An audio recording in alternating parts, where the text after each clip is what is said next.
Hey everybody, how you doing? Buddy Blackford here with another After Effects CS6 tutorial. And in this tutorial, I want to teach you about using the Luma key this time. And Luma key is good for when you're trying to key out luminance, and it's pretty good, and it's pretty much the best for when you're trying to key out black on white or white on black. And if you're trying to use any other colors, it doesn't really work out that great. And I'll show you some examples real quick. So we've got this fractal noise that I made, and it's just a bunch of white lines. And if you want to check out the settings, I'll pull them down here for you. So there's the settings, and you can pause it on this point in time, and then look at my settings and change them if you would like, and to get like about the same thing. I'm going to turn this all the way down, actually, to subscaling. There we go. So that's what I've got there, and just pretty much made a bunch of white lines so I could illustrate what's going on. Now, when you use something like fractal noise, that effect on a solid, you do not get an alpha. So if I come down here to alpha, it's just all white. And when you have all white, that's not an alpha. It's well, that's not what I want. I want these white parts to not be in there. So I'll show you what I mean. Or I want the white parts to stay, or the black parts to move out, or whatever you want to do.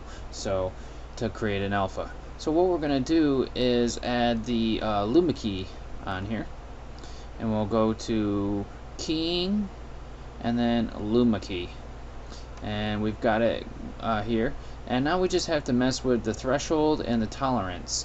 Now as soon as I turn it up, the threshold, it's gonna like start taking it out, and now it's trying to leave all of the white and take out the black, because I have it set to key out darker up here.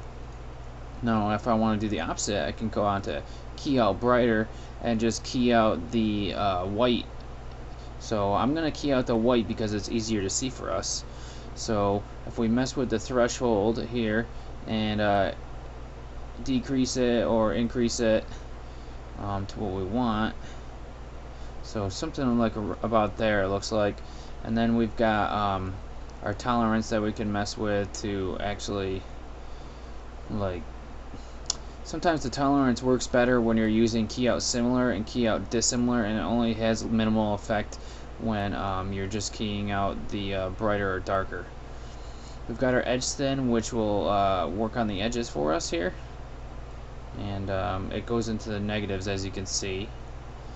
So I'm going to keep mine at 0 because I feel like we've got a decent key. And then if you have, like, if your whole entire thing had a bunch of this like feathered off kind of stuff, you could mess with the edge feather if you wanted to and make it look a little more feathery. It depends on what you're doing in your scene, but I don't need that. So if we go ahead and check out the alpha now, we can see that there is one now. And now we have created an alpha, and we have achieved what we wanted to achieve with our Luma key. So that's how you use the Luma key, and remember, it's good for black on white or white on black. I'm going to show you how the Luma key doesn't work as well with just like white with different color. So I'm going to bring in this McChicken picture, and I'm just going to hide all the rest of this stuff, and we're turn it back to RGB, and we've got a picture of our McChicken here. Now this is on a white background, so you might think that the Luma key will be able to take it out pretty nicely. Well, there's a couple of things that'll probably mess up. We've got white mayonnaise in here that might be affected, some white spots on the lettuce, but we'll check out and see what's going on, and see how the Luma key can affect this. So effect, keying, Luma key. Now we've got key out darker, which will take out the dark stuff. We want key out brighter, and then we want to increase our threshold here to bring back our chicken here. So 255 is the greatest that we can go on this Luma key. Now let me turn back on the transparency here. you can see that this is what we got going on here. So I'll go up to 255 real quick. It's gonna bring in the white.